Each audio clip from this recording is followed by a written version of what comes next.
రేపు 14th నుండి మార్కెట్లోకి ఒక కొత్త ఐపీఓ రాబోతుంది. ఐపీఓ పేరు quality power IPO.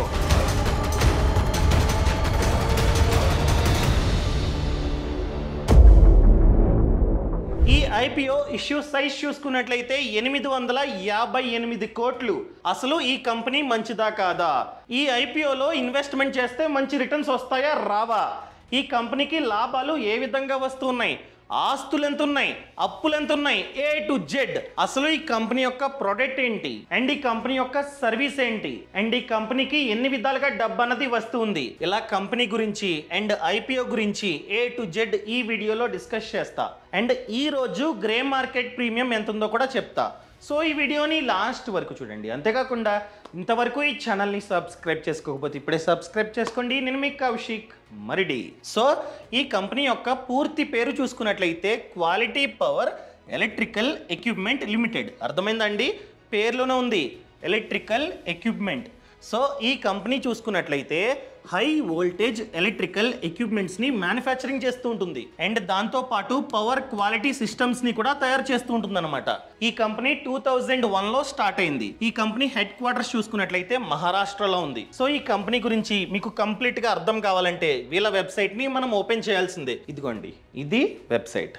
So first వీళ్ళ ప్రొడక్ట్స్ ఏంటో మనం చూద్దాం. ఆ తర్వాత ఈ ప్రొడక్ట్స్ని ఎక్కడెక్కడ యూజ్ చేస్తున్నారో కూడా మనం చూద్దాం. సో ప్రొడక్ట్స్ ఆఫరింగ్ క్లిక్ చేసా. ఇదిగోండి వీళ్ళ ప్రొడక్ట్స్ ఇవి. ఫస్ట్ వన్ చూసుకున్నట్లయితే రియాక్టర్స్. అర్థమైందండి? మళ్ళీ రియాక్టర్స్లో చూసుకున్నట్లయితే ఇన్ని టైప్స్ ఉన్నాయి. వీటన్నిటిని మ్యానుఫ్యాక్చరింగ్ చేస్తుంది ఈ కంపెనీ. Second one transformers. ఇన్ని ట్రాన్స్ఫార్మర్స్ని వీళ్ళైతే తయారు చేస్తున్నారు.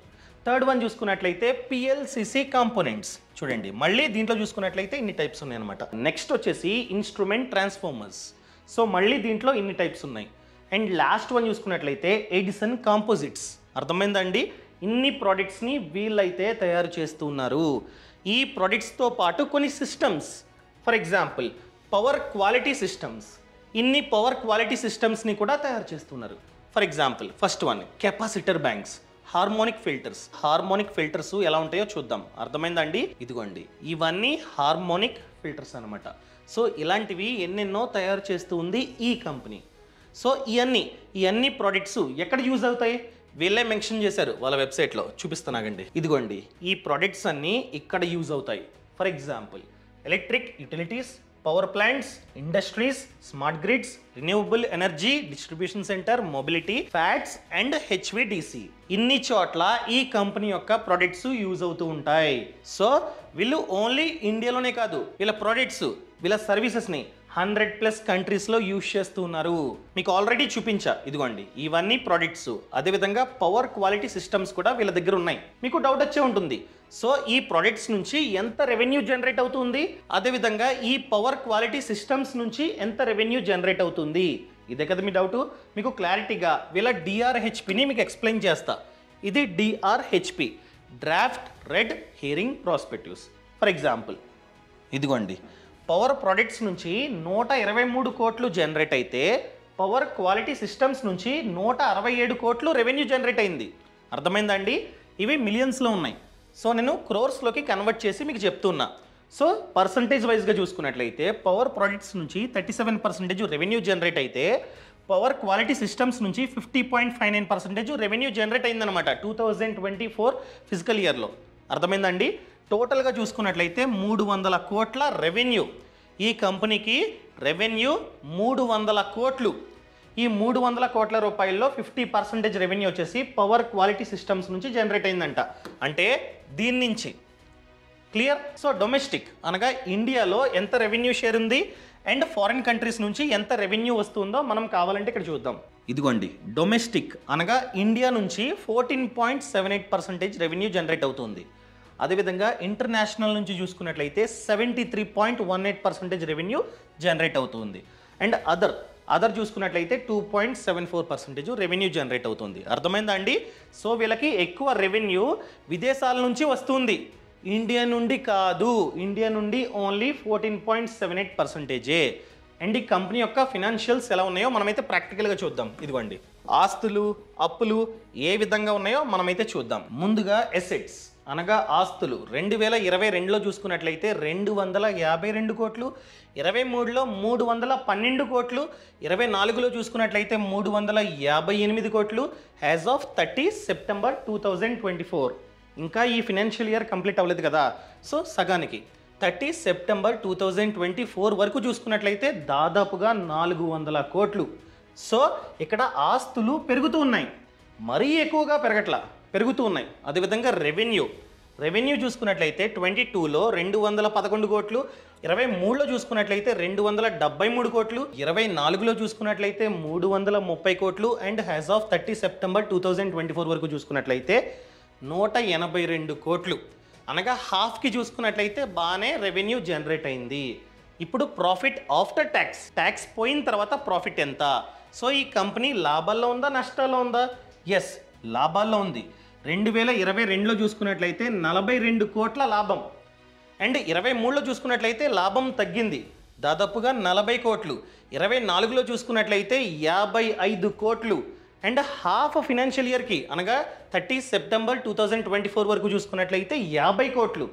సో ప్రాఫిట్ ఆఫ్టర్ ట్యాక్స్ ఇప్పుడైతే బాగానే ఉంది, హాఫ్కి ఎలా చూసుకున్నా కూడా కాస్త పెరుగుతుంది. అండ్ నెట్వర్త్, ఈ కంపెనీకి నెట్వర్త్ అన్నది 2022లో 160, 23లో 175, 24లో 190 అండ్ హ్యాజ్ ఆఫ్ 30 సెప్టెంబర్ 2024 వరకు చూసుకున్నట్లయితే 238 కోట్లు.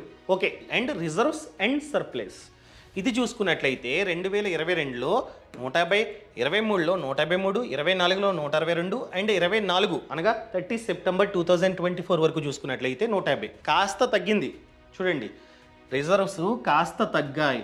అండ్ నెక్స్ట్ అండి బోరోయింగ్స్, డెట్. సో బోరోయింగ్స్ చూసుకున్నట్లయితే 22లో 11 కోట్లు, 23లో 10 కోట్లు అండ్ 24లో చూసుకున్నట్లయితే 38 కోట్లు అండ్ 30 సెప్టెంబర్ 2024 వరకు చూసుకున్నట్లయితే డెట్ అన్నది 25 CR, 25 కోట్లు. సో ఈ కంపెనీకి ఆస్తి పెరుగుతుంది, రెవెన్యూ పెరుగుతుంది, ప్రాఫిట్ ఆఫ్టర్ ట్యాక్స్ కూడా పెరుగుతూనే ఉంది అండ్ బోరోయింగ్స్ కూడా పెరుగుతూనే ఉన్నాయి. సో ఫినాన్షియల్గా చూసుకున్నట్లయితే ఓకే, పర్లేదు అంతే. అండ్ టెక్నికల్గా మనమైతే చూద్దాం. ROE రిటర్న్ ఆన్ ఈక్విటీ చూసుకున్నట్లయితే 29.15% అండ్ ROCE అనగా రిటర్న్ ఆన్ క్యాపిటల్ ఎంప్లాయిడ్ అది చూసుకున్నట్లయితే 19.2, డెట్ టు ఈక్విటీ చూసుకున్నట్లయితే 0.20 and RONW return on network చూసుకున్నట్లయితే 29.15 and Pat margin profit after tax margin చూసుకున్నట్లయితే 16.74. Okay, price to book value చూసుకున్నట్లయితే 16.11. సో టెక్నికల్గా కూడా ఓకే, అర్థమైందండి. అంటే మరీ సూపర్ అని చెప్పను, టెక్నికల్గా చూసుకున్నా లేకపోతే ప్రాఫిట్స్ పరంగా చూసుకున్నట్లయితే ఓకేగా ఉంది ఈ కంపెనీ. అండ్ మీరు కనుక ఈ కంపెనీలో IPOలో ఇన్వెస్ట్మెంట్ చేద్దాం అనుకున్నట్లయితే మినిమం ఒక లాట్ మీరైతే కొనుక్కోవచ్చు అనమాట. సో ఒక లాట్లో 26 షేర్స్ ఉంటాయి, అర్థమైందండి. టోటల్గా 11,050 రూపీస్ మీరైతే ఇన్వెస్ట్మెంట్ చేయాలి. ఒకవేళ మీరు కనుక ఎక్కువ డబ్బుని ఇన్వెస్ట్మెంట్ చేద్దాం అనుకున్నట్లయితే మ్యాక్స్ వచ్చేసి 18 లాట్స్ అనమాట. సో మీరు ఓవరాల్గా అటు ఇటుగా చూసుకున్నట్లయితే 2 lakhs వరకు మ్యాక్స్ టు మ్యాక్స్ మీరైతే ఇన్వెస్ట్మెంట్ చేసుకోవచ్చు. సో ఇన్వెస్ట్మెంట్ చేసుకుందాం అనుకున్నట్లయితే Feb 14th ఈ IPO ఓపెన్లో ఉంటుంది, క్లోజింగ్ డేట్ వచ్చేసి 18th. సో 14th నుండి 18th లోపు మీరు కావాలంటే ఇన్వెస్ట్మెంట్ చేసుకోవచ్చు. ఒకవేళ అప్లై చేశారు, మీకు అదృష్టం ఉంటే అలాట్మెంట్ అన్నది 19th వెడ్నెస్డే. సో 19th మీకైతే తెలుస్తుంది. ఒకవేళ అలాట్మెంట్ కాలేదనుకోండి రిఫండ్ వచ్చేసి 20 మీ బ్యాంక్ అకౌంట్లోకి డబ్బు అన్నది రిటర్న్ అయితే వస్తుంది. సో ఎవరికైతే అలాట్మెంట్ జరిగిందో వాళ్ళ డిమాట్ అండ్ ట్రేడింగ్ అకౌంట్లో షేర్స్ అనేవి 20 క్రెడిట్ అవుతాయి అండ్ లిస్టింగ్ డేట్ వచ్చేసి 21. సో అంతా బాగుంటే ఎక్కువ ప్రైస్కి ఈ కంపెనీ అనగా ఈ IPO లిస్ట్ అవుతుందన్నమాట, అర్థమైందండి. సో షేరు ధర ఎంత? 401 రూపీస్ నుండి 425 రూపీస్. సో మీరు కావాలంటే బిడ్ చేసుకోవచ్చు అనమాట. Face value 10 rupees. Lot already చెప్పా 26 షేర్స్ అనమాట. ఇదిగోండి ఇక్కడ చెప్పాను కదా 26, అదే ఇక్కడ రాసింది. ఇక్కడ టోటల్ ఇష్యూ సైజ్ చూసుకున్నట్లయితే 2 కోట్ల షేర్లు. ఈ షేర్ల విలువ 858 కోట్లు. ఇక్కడ ఫ్రెష్ ఇష్యూ చూసుకున్నట్లయితే 52 లక్షల షేర్లు, అర్థమైందండి. దాని విలువ 225 కోట్లు. అండ్ ఆఫర్ ఫర్ సేల్ చూసుకున్నట్లయితే 1,50,00,000, అటు ఇటుగా 1,50,00,000 షేర్లు అనమాట, 1,50,00,000 షేర్లు. దాని విలువ 633 కోట్లు. సో ఇంత డబ్బు ఐపీఓ అనగా ఈ కంపెనీ ఐపీఓ పేరుతో తీసుకుంటూ ఉంది. సో ఇంత డబ్బులో 225 కోట్లు మాత్రమే కంపెనీ డెవలప్మెంట్ కోసం యూజ్ చేస్తుంది ఈ కంపెనీ. రిమైనింగ్ డబ్బు 633 కోట్లు చూసుకున్నట్లయితే ఇన్వెస్టర్స్ పాకెట్స్లోకి వెళ్తుంది. అనగా ఎవరికైతే ఈ కంపెనీలో ఈసోప్స్ ఉన్నాయో, ఎవరైతే ఓనర్ ఉన్నాడో, ఎవడైతే పెద్ద ఇన్వెస్టర్ ఉన్నాడో వాళ్ళకి ఈ డబ్బు అనేది వెళ్తుంది 633 కోట్లు. సో 858 కోట్ల రూపాయల్లో 633 కోట్లు వీళ్ళ పాకెట్స్లోకే వెళ్తుంది, ఓనర్స్ పాకెట్స్లోకి. ఇన్ఫ్యాక్ట్ ఎవరికైతే ఈసోప్స్ ఉన్నాయో వాళ్ళు ఓనర్సే, ఎవరైతే ఇంతకుముందు డబ్బుని ఇన్వెస్ట్మెంట్ చేశారో వాళ్ళు ఓనర్సే, ఎందుకంటే వాళ్ళందరి దగ్గర షేర్స్ ఉన్నాయి. సో ఇంత డబ్బు వాళ్ళ పాకెట్స్లోకి వెళ్తుంది. ఇంత డబ్బుతో అనగా 225 కోట్ల రూపాయలతో ఈ కంపెనీ డెవలప్మెంట్స్ అనేవి చేయబోతుంది. అండ్ ఇక్కడ ఆ డబ్బుతో ఈ కంపెనీ ఏం చేస్తుందో కూడా మెన్షన్ చేశారు. ఇదిగోండి, వేరే కంపెనీస్ని మెర్జ్ చేసుకుంటుందంట. అర్థమైందా అండి? వేరే కంపెనీస్ని ఈ కంపెనీ కొనుక్కుంటుందంట. దానికే ఎక్కువ డబ్బుని యూజ్ చేస్తారంట. అదేవిధంగా సరికొత్త మెషినరీని, అదేవిధంగా ప్లాంట్స్ని కొంటారంట. దాన్ని కూడా వీళ్ళైతే మెన్షన్ చేశారు. అండ్ దాంతోపాటు జనరల్ కార్పొరేట్ పర్పసెస్, అంటే ఈ కంపెనీని రన్ చేయడానికి ఈ డబ్బుని యూజ్ చేస్తారంట. సో మెయిన్ వచ్చేసి వేరే కంపెనీస్ని మెర్జ్ చేసుకుంటుందంట. దానికే ఈ డబ్బుని యూజ్ చేస్తుందంట ఈ కంపెనీ. అర్థమైందా అండి? అదేవిధంగా గ్రే మార్కెట్ ప్రీమియం. ఈరోజు గ్రే మార్కెట్ ప్రీమియం ఏ విధంగా ఉందో ఎక్స్ప్లెయిన్ చేస్తా. నేను చెప్పేది ఏంటంటే ఈ కంపెనీకి చాలా పెద్ద స్కోప్ ఉంది. ఫ్యూచర్లో ఇంకా బాగా డెవలప్ అయ్యి మంచి రిటర్న్స్ తేవడానికి ఛాన్స్ ఉంది. కానీ ప్రెజెంట్ మార్కెట్ అంత బాగాలేదు. ఇది లిస్ట్ అయినా కూడా మరీ ఎక్కువ ప్రైస్కి లిస్ట్ అవ్వడానికి ఛాన్సులు చాలా తక్కువగా ఉన్నాయి.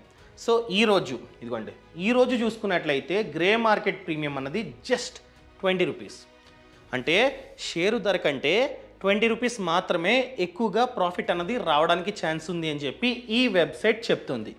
అంటే 4.71% మాత్రమే రిటర్న్ రావడానికి ఛాన్స్ ఉంది ఇప్పుడు ఈ టైంకి అని ఈ వెబ్సైట్ చెప్తుంది. నా ఒపీనియన్ కూడా అదే. సో ప్రెజెంట్ మీరు కనుక షార్ట్ టర్మ్ గెయిన్స్కి అనగా జస్ట్ ఇన్వెస్ట్మెంట్ చేస్తా, లిస్ట్ అవగానే అమ్మేసుకుంటా అనుకున్నట్లయితే మీకు పెద్దగా ప్రాఫిట్స్ అనేవి రాకపోవచ్చు. అదే మీరు కనుక లాంగ్ టర్మ్కి హోల్డ్ చేస్తా అనగా ఒక 10 ఇయర్స్, 8 ఇయర్స్, 5 ఇయర్స్ ఈ విధంగా హోల్డ్ చేస్తా, ఫ్యూచర్లో రిటర్న్స్ వస్తే చాలు అనుకున్నట్లయితే వన్ ఆఫ్ ది బెస్ట్ అయిన కంపెనీ. ఎందుకంటే టెక్నికల్గా బాగానే ఉంది, ప్రాఫిట్స్ పరంగా బాగానే ఉంది, అండ్ ఈ కంపెనీకి స్కోప్ కూడా చాలా ఎక్కువగా ఉంది. ఎందుకంటే ఈ ఐపీఓ డబ్బుతో వేరే కంపెనీస్ని కొంటూ ఉంది ఈ కంపెనీ. అండ్ వీళ్ళు విదేశాలకి ఎక్స్పోర్ట్ కూడా చేస్తున్నారు. చూపించాను కదా, రెవెన్యూలో ఎక్కువ పర్సంటేజ్ ఫారెన్ నుండి డబ్బు అన్నది వస్తుంది. అండ్ ఈ కంపెనీ హెడ్ క్వార్టర్స్ మహారాష్ట్రలో ఉంది. సో ఇండియాలో చాలా ప్లేసెస్లో వీళ్ళ ప్లాంట్స్ అయితే ఉన్నాయి. అర్థమైందండి? మ్యానుఫ్యాక్చరింగ్ యూనిట్స్ అయితే ఉన్నాయి.